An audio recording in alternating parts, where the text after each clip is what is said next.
ఉత్తర తెలంగాణ జిల్లాల నుంచి graduate, teacher ఎమ్మెల్సీగా బీజేపీ అభ్యర్థులు గెలుపొందారు. ఈ ఎన్నికలకు సీరియస్ గా తీసుకున్న బీజేపీ అభ్యర్థుల ప్రకటన నుంచి ప్రచారం వరకు ప్రత్యేక శ్రద్ధ వహించింది. రెండు జాతీయ పార్టీల మధ్య హోరాహోరీగా జరిగిన ఈ ఎన్నికలు ఆ పార్టీల మధ్య బలాలను, బలహీనతలను బయటపెట్టాయి. ఇంతకు బీజేపీ ఎందుకు గెలిచింది, కాంగ్రెస్ ఎందుకు ఓడింది? Watch the story.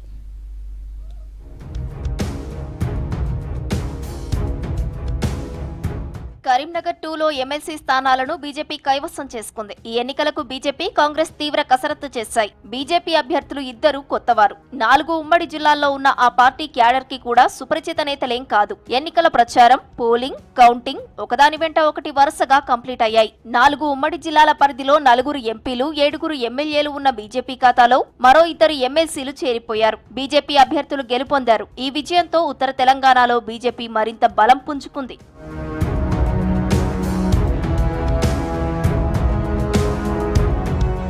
ఈ ఎన్నికల్లో కాంగ్రెస్, బీజేపీ మధ్య పోటీ నడిచింది. బీసీ నినాదంతో బరిలోకి దిగిన ప్రసన్న హరికృష్ణ ఇరు పార్టీలకు గట్టి పోటీ ఇచ్చారు. కానీ బీజేపీ అందరికంటే ముందుగానే అభ్యర్థులను ప్రకటించి ప్రచారం మొదలుపెట్టింది. బీజేపీ నాయకత్వం మొత్తం ప్రచారాన్ని హోరెత్తించింది. అటు సంఘ్ పరివార్, ఇటు బీజేపీ క్యాడర్ కు బాధ్యతలను అప్పగించింది. ఆర్గనైజింగ్ సెక్రటరీలు, ఎమ్మెల్యేలు, ఎంపీలు పార్టీ క్యాడర్ తో మీటింగులు నిర్వహించి సమాయత్తం చేశారు. క్యాడర్ గాడిలో పడగానే క్షేత్రస్థాయి ప్రచారం చేశారు. కేంద్ర మంత్రి బండి సంజయ్ తో పాటు లీడర్లందరూ ఓటర్లతో సమావేశాలు నిర్వహించారు. బండి సంజయ్ స్వయంగా 50 మంది ఓటర్లకు ఒకరు చొప్పున ఇన్ఛార్జీలను నియమించి మానిటర్ చేశారు. విస్తృత ప్రచారమే తమకు కలిసొచ్చిందని చెప్తున్నారు లీడర్లు.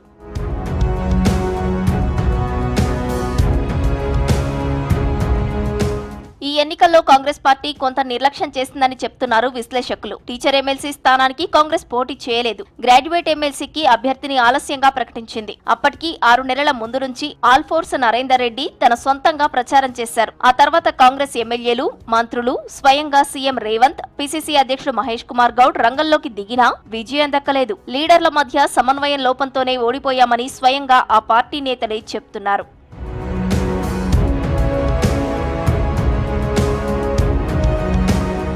ప్రచారంలో కాంగ్రెస్ పార్టీ బహిరంగ సభలు పెడితే బీజేపీ ఇన్ఛార్జీలతో సమావేశాలు నిర్వహించింది. ఇన్ఛార్జీలు ఒక్కొక్క ఓటర్ను కనీసం 2 రోజులకు ఓసారి కలిసేలా ప్లాన్ చేసింది. ఈ విషయంలో కాంగ్రెస్ వెనుకబడింది. నరేందర్ రెడ్డిపై సోషల్ మీడియాలో వ్యతిరేక ప్రచారాలను తిప్పికొట్టడంలోనూ కాంగ్రెస్ సోషల్ మీడియా విఫలమైందన్న అభిప్రాయాలు ఉన్నాయి. ప్రభుత్వ పథకాలను ఓటర్లకు చేరవేయడంలో కాంగ్రెస్ ఫెయిల్ అయిందని విశ్లేషణ. గ్రూపు తగాదాలు, క్యాడర్ను సమన్వయం చేయడంలో నాయకత్వ లోపాలు స్పష్టమయ్యాయి. బీజేపీలోనూ గ్రూపు రాజకీయాలు ఉన్నప్పటికీ ఎమ్మెల్సీ ఎన్నికలపై ఈ ఎఫెక్ట్ పడకుండా జాగ్రత్త పడింది పార్టీ నాయకత్వం.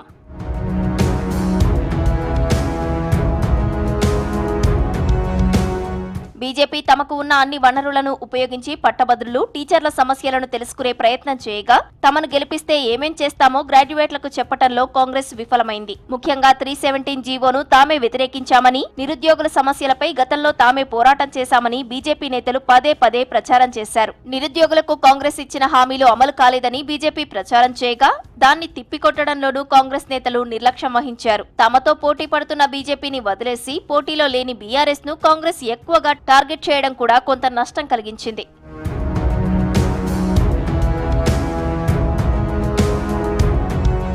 కాంగ్రెస్ పార్టీ అధికారంలో లేనప్పుడు గెలుచుకున్న గ్రాడ్యుయేట్ ఎమ్మెల్సీ స్థానాన్ని అధికారంలోకి వచ్చాక కోల్పోయింది. క్షేత్రస్థాయిలో కార్యకర్తలను సమాయత్తం చేయలేకపోవడం, నాయకత్వ సమన్వయ లోపం, వర్గపోరు కూడా ఈ ఓటమికి ప్రధాన కారణంగా తెలుస్తోంది.